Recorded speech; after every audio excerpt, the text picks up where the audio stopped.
recently, everybody's gone crazy when you told us that you did the Grail Shanti Puja event for the Ambanis, and that's something that we are very proud of. But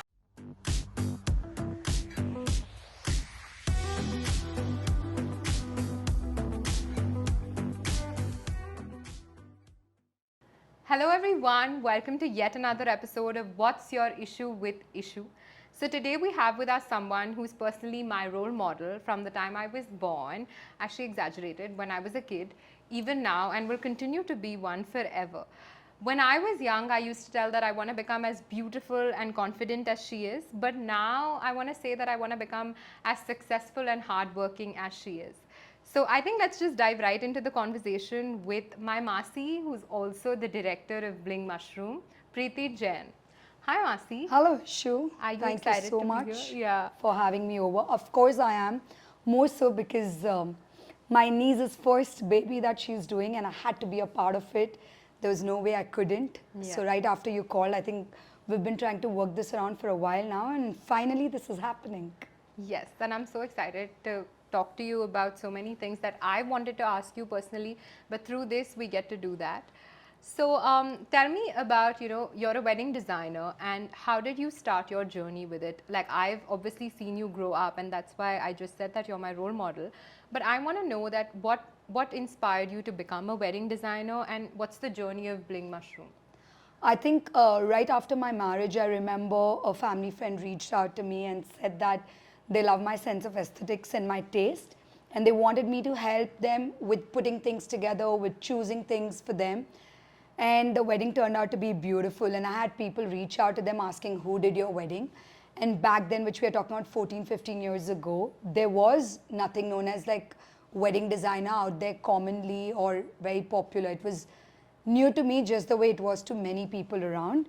And yeah, and after that, when I found that the person for whom I did it, they give me some money in envelope, and they were like, thank you for your effort. I'm like, wow, we get paid for like doing something that I absolutely loved and enjoyed. And I think from then on, it was one after the other. Yeah, and I think I've always looked at you as someone who's a very clear vision woman, that you go after what you want to, like you've decided it and you get it.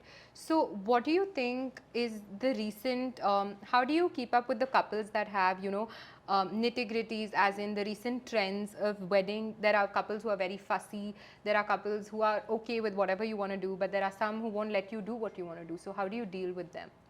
I think the formula remains very, very standard, which is very old school. You need to stay true to your skill and your craft set, and obviously you need to have your work ethics in place. So irrespective who's in front of you, who's on the other side of the table, this doesn't change. Just like any other work, nothing is going to be easy. Things has its own parameters and standards of ups and downs that it comes with. But unlike any other business, because it's very people driven, very people oriented, we don't have a control of what we anticipate, of what we are going to see. If one couple is given us nightmare with what their shade of pink they want, which we are not able to achieve in 2 takes or 3 or 4 trials, then the next couple will be particular about something else. But we've understood over the years, it's nothing as difficult. Like, everyone who gets married has their own dreams. So we are working in a very, very sensitive industry. So it's something that we sign up for. And if you've not wired yourself, then I don't think you're ready for it. That's true. And I think that now, given at this stage, you have a huge team which you work with. So what kind of director are you? Are you the one that delegates a lot of stuff, or are you the one that wants everything to be done by yourself, and you're not very democratic when it comes to your leadership style? I don't really know if there's a concept of being a leader. That's bullshit in my opinion, because you're running a team while you're running with them. True. You do not run a team while you're just telling them. And that's sometimes not the best of things to do. I hear that from many of my colleagues and also from people in the industry, that to be able to derive at a place where you can extract work from people and not micromanage is something that I'm struggling to. And I think it's an art. And I don't understand how to not micromanage. Like, Yeah. I feel like I am here to deliver someone's dream. It's as serious, as important, and as intricate as it gets. So I don't know any other way. And even if I have to give it to a team member, a job, I will still want to run by it. I will still want to put my head into it. So I don't think any successful or unsuccessful team will still be able to function without the people at experience. I wouldn't say top hierarchy, but at an experience level, being involved head to head with them. If not the same, at least you need to have control over things from an aspect of knowing what's going to be laid there. Makes sense. Very important, I think. Yeah. Yeah. So, like recently, everybody's gone crazy when you told us that you did the Greh Shanti Puja event for the Ambanis, and that's something that we are very proud of. But with such kind of fame and such kind of attention on your brand, do you think it might negatively aspect not your business for that sake, but do you think the fame might sometime get over you? That okay, I've done an Ambani wedding, now it's done, I've gotten it. Do you have that feeling, or it's still that you still strive to do something? Um, well, we were hired by the merchants, and it's just that the groom side happened to be Ambani's. Of That's course, after that, we have worked with Neeta ma'am. She handpicked us after she saw what we delivered for merchants. Anyways, keeping that apart, I don't think success or fame can enter into anyone's head in our industry, especially because we are no Bollywood actors or actresses, right? And there is constantly work going on. And I believe that every human, every brand is a constant work in progress. And the day that stops, I think your growth stops. So for us, after we finished with Radhika Merchant's event, where the family completely trusted us, and we're very grateful to them, and to Rashmi, the planner, who helped us get through with the meetings. And then, of course, there were series of people and meetings that were there. But the fact that you pierced through that and reached at a particular place where they were happy with what you're delivering and how you're delivering, I think that only leaves more responsibility on your head, right? That's true. And because you want work to be multiplied by work, eventually, we are talking about work here. I am not here to be in good books of an XYZ person. Work speaks for itself. That's And I come from that school of thoughts. You will not find me sitting and making calls to people, sitting and messaging them, and having a conversation that's out of our scope. True. I think we all have enough on our plate. God's been really kind. And I think the focus needs to be on what you need to deliver, how you need to deliver. And there is nothing known as trends at all. Yeah. I think following trends is the most, shallow thing I can do as a designer. I think that's what I was coming up to. If you don't follow trends, where do you draw your inspiration from? Is like each wedding the same that you do, or you have a different inspiration that you draw for every couple, or how is it? It cannot be same. It's your wedding, right? People today for their birthday parties also want it to be different. So when you're talking about something as personal and big and important as a wedding, you definitely are looking at doing something unconventional. And we as a brand have constantly been chasing into being unconventional, being artistic. With every project that we do in the past 2 years and more, we are trying to get in a different skill set. We're trying to identify who is an artisan that can come on board, who can get a platform. At the same time, our wedding can be looking a lot more different than what it was. So I always tell the couple, the first thing in my meeting is that we are not here to follow trends. If you're here to do that, you can just pick up any vendor, show them an image and get it copy-pasted. Copy-pasted, yeah. So the purpose of having us on board is defeated if we have to do that. We do not do that and encourage that at all. We do understand what does a couple want. We do understand a direction, but we work around it. Our inspiration is from places, people, fashion, food. So 90% when our first mood board goes out to our clients, they're like, हमको कुछ समझ में नहीं आ रहा, what is happening? Like, how do you visualize?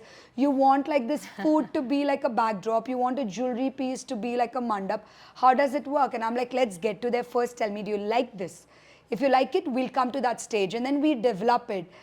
And I think there's a sort of soul satisfaction when we do that. And it's like, it's like we've delivered a baby when we walk out of a wedding. Yeah, I think looking at you talk about it only makes me feel that you absolutely love what you're doing, and I think that's very important because There if is no not, other way. yeah, there is no other way. But having said that, how do you actually handle your actual baby when it comes to work-life balance? Because you are from an Indian family, which is Yeah. you're married into an Indian family. You have a preteen daughter. And Yeah. you are working with like so many people right now. You are busy, you come in, go out of the country very often. So, how do you manage your work and your family? I think it's a constant struggle, and I think balance is the most overrated terminology. And unfortunately, when working mothers are trying to like strike that priority, balance is not the right word. I think the way I look at it, it's all about your priorities. It always will be one up than someone else who has lesser responsibilities to deal with. That's I true. do not take away from homemakers for the kind of effort they put in, for the kind of time they put in. My mother has been a homemaker. I have a lot of respect and value, and I think it's the most thankless, unpaid job, not even considered as a job, not even considered. It's like a given that the homemakers are supposed to do it. It's very unfortunate, but that's exactly what I didn't want for myself. I didn't want to be what my mother was to us. She did a lot, but I thought she was an amazing badminton player, but she couldn't do it because she had to run the house. So I told myself, I want to be that, plus do what I want to do. True. And I think, at least I will speak for my daughter, she has learned to be independent, she has learned to be sensitive, she has learned to understand at the age of a single digit number when she was 5, 6, and 7 itself that if you need something, you need to work for it. Very true. It's not that she asks for it and she gets it. We have certain criteria, just the way we have with our clients, just the way we have with our work. If I want to make that kind of money, I need to deliver that kind of work. If I need to deliver that kind of work, I need to employ that many people. It's all a circle, right? And who explains that better than the practical examples in itself? That's true. So I really, really think as a woman, you need to prioritize. You need to figure out what is it you really want to do. I don't remember the last when I stepped out and did a dinner or drinks with my girlfriends. I do it maybe once in 3 months when I'm sorted with my season and I pick up the phone and I'll be like, girls, can we meet if you all are free? And then that day I really enjoy. So I feel like for me, to enjoy a meal, to enjoy an evening over unwinding is something that I earn. And that's when I enjoy it more. If I'm stepping out on a holiday with my family, that means I've worked hard that season and then I'm like, hey, you know what, we're done with the season, let's step out for like a couple of nights. So you earn for what you do, you work for what you do, and I have the greatest regard for every human who goes outside their comfort zone and do something, and that should be the only way everyone functions. It can be anything. It's not really about hard work. It's a combination of smart with hard work. But I think one needs to step outside their comfort zone if they want something beyond the ordinary. That's true. That's very true. I think, having said that, I really wanted to ask you this when I was younger, that now that I'm in my 20s, you were once in your 20s when you started all of this. So, is there any advice that you would give your younger self, or probably the younger generation today, who really strive to become or reach where you have reached already? I think, guys, don't shy away from doing everything in your capacity that you do. Find it in your process. Like, if given a chance, I wish I moved my base to Bombay. I wish I moved my base to another city, not because of anything, because of the kind of exposure that's there in the city, right? I got married right after I finished my law. But if I had even that 1 year of conversion period, I don't think I would have stayed stable. Even now, I'm constantly trying to juggle between what is doable and what is it that I want to achieve. I think all of you in your early years, please hustle, please work hard. There is absolutely no shortcut. Anything that comes to you soon is not here to sustain. That's very You need to get outside your comfort zone. You won't have a godfather, godmother everywhere you go. You get lucky. You can pick onto the content that's available so much today and figure out and connect the dots what is suitable for you. But please push your boundaries. There is so much that's available in the world. You need to go grab it, make it yours, and it's all for you to decide.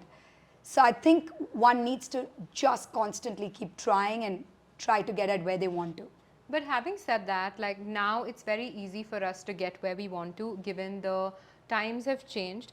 Do you think that the liberty in working women have changed sort of from the time when you were in your 20s to now?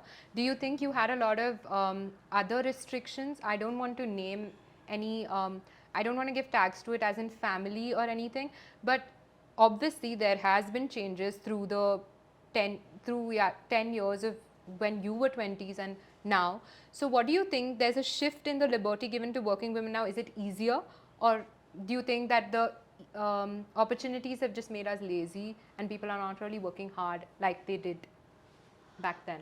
I think there's a very mixed bag in every generation. That's true. Right? There is definitely a lot available today. There is a lot of support systems that are effortlessly getting built.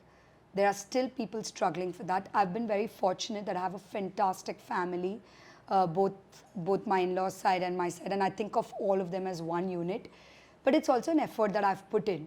I can't expect people to become one unit with me if I'm not working towards it. Every relationship, every equation, I think is a two-way process where you're working on it. If today you're fond of me is also because I've given you back that love. That's true. If you had to just look at my work or look at me and just look at me once a year, you wouldn't have had that connection with me. So I think, and one needs to fight for their own battles that still exist.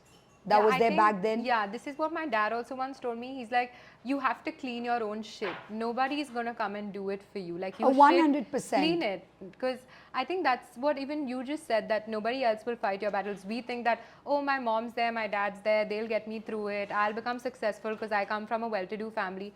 But does that really work when you have to become successful? No, definitely not. And it also zeroes down on what are you wanting for yourself. I think a clarity of thoughts, a clarity of vision is so important to begin with. I just think anything to work is a result of so many things to fall in place. You need to be disciplined with yourself. You need to have good intent, not just good content in today's world. In the whole process of just like, trying to be there and being a fit, people are forgetting that having your intentions in place and together is the most important and the basic thing one needs to do. And no one is talking about that, right? I think I see my daughter wanting to do things for my staff or whatever is because as a practice we do it, as a family we do it. There is a certain way that everyone has been spoken to, like being respectable is the most basic thing. That's non-negotiable in my house. That's the way we are raising our daughter. That's the way we all speak amongst each other. So forget about what you're speaking to colleague or to vendors or to clients. I understand under work stress, you're a different person. What you see me on site, probably you will hate me and want to kill me. But that's what that 48 hours demand. But as a person who's trying to achieve something in some way, do whatever it takes in your capacity and beyond to work hard, hustle. If someone else is not doing, you do it, get the job done and move past. That's the only way. That's very well said, actually, because I think that every successful woman has, there's like something that she gives up to become successful, because success always comes with a price. That's what we've heard.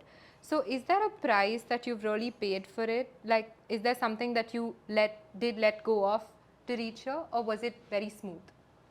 I did let go of hundreds of dinners and lunches, hundreds of birthday parties and family functions, but it's not something I honestly feel I sacrifice. Like I said, it's all about prioritizing. If I have that time, I want to go live my dream. And then the time that I have, I want to be there as a mother for my child. I want to be there as a wife for my husband. And then comes everyone else. Having said that, I still make time. I put aside that once in 2 months for my friends. And then I make sure I do that. I put aside that once in 2 months for my family. And I make sure that I spend time with them. So I think in my calendar, my priorities are very sorted. But if you're going to ask me to do weekend after weekend, stepping out, doing lunches, doing dinner, that's not my scene. I don't have time for it. We as a family wake up by 5 a.m. We hit the bed by 9:30, 10 tops. So we have so much that we need to plan and look forward in our day, which is very important. Again, I can't stress that enough. A sense of discipline, a sense of dedication is so important. It can be anything. It can be whatever you're chasing. It's not about small, big. It's about what do you want out of your life, right? That's and there will be things that you need to push yourself beyond your normal periphery. And if these things don't fall in place, then you're not my kind, dude. Well said. But what if, you're doing a wedding and because you're into like events, your flaws cannot really be seen, because if there's something that's going wrong on site, like on the day that suppose a wedding has to take place, it's obviously going to be seen and they're going to be like, oh my God, you messed it up. So when people come and say that, because you might not have done it, but it just unforeseen circumstances that something got messed up, how do you handle that, like negative backlash from clients? Well asked. Uh, Honestly, we do deal with that a lot of times. But there are some people who are amazing. There are some clients who made us believe what we are doing, why we are doing, and why it is worth it. But there are some clients who have questioned the whole process only because of the way they behaved. I don't want to use names. We had a bride. She was high on alcohol and so many other things. She was so happy high while we were doing her wedding. It was a destination wedding. Throughout those 48 hours, she expressed so much love to the team and to me. And just then there was a rule that there couldn't be cops allowing people to play music till late outside, though the property promised in the past. And this was a government rule that came out. What do you do about it? You can't shift a decor which you've planned for outdoor, which is all 20 feet plus structures, Correct. into a 17 feet height hall. Yeah. You can give me even 24 hours, that's not enough. I need to make new stuff. We are on site. So we are not making anything new. We are only fixing and assembling and dismantling. So she kept telling us through the evening, and we kept trying, and we are not planners, we are designers. We know the people, we kept trying. We said, can you please stretch it? They said, we can try, we don't promise, we can try. The venue said. The bride took a decision to shift the after party inside. Throughout the evening, that's the day when we have our main wedding, I have been in touch with the bride's sister. The bride herself, I tried to get her to come see, and I showed her element-wise, listen, this is what we've done. We can't move it inside. Think before you take a call. Only thing what we can move inside is the sound and the light. True. There's nothing else we can move. They said, it's okay. The next thing, we finished the wedding, and one of my team members, the setup what we did, I just put a story. And she looked at that story and she sent us a nasty message saying, oh, all you care about is your work. You didn't even shift the after party decor inside. You didn't care about your bride. I wish the worst happens to you. Oh my God. So it took me so much time to come back to normalcy. Yeah. And obviously. and my entire team said it. I'm sure she's having withdrawal symptoms from whatever she was high on. I mean, But that you doesn't- can't yeah, you you can't can't. hide that. It is evident. Yeah. No normal human would say such things. Something Right? so negative, yeah. My 9-year-old daughter comes to the room, sees me crying, and she's like, Mama, did Papa shout at you? And she takes my phone. And the phone was open on that message and all I replied to the bride saying this, that's it. And she's like, how dare she talk to you like that, Mama? She doesn't even have manners. I pray to God that God gives her a good mouth.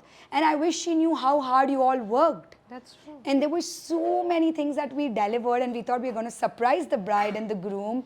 They never acknowledged that. She never spoke about that. The money was deducted after that. And it was really, really sad, because when clients do that, they don't even realize that You've put you're in a taking lot of, away an entire belief system from a bunch of women who have put their heart, soul, and effort and sleepless nights into creating that for you. That's, yeah. So, I mean, so obviously. what do? You cry, you wake up. Then you find clients who come to you, like our previous wedding. The bride's family was leaving back out of station, and they said, we want to come see you.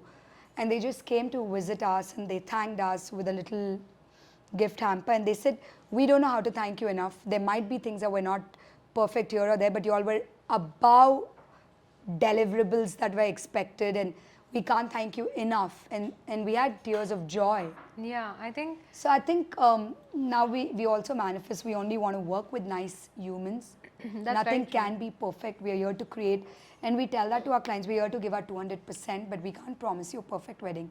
There is nothing as perfect. Perfect wedding, yeah. Nothing perfect in general. Yeah. So Yeah. having said that, I think like we got to learn so much from you. Thank you. But now let's just dive into something which is fun.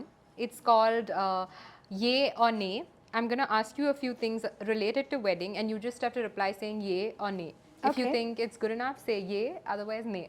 Okay. Yes. Done. Let's start. Destination wedding. Yeah. Hashtag for the wedding. Nay. Bold colored theme weddings.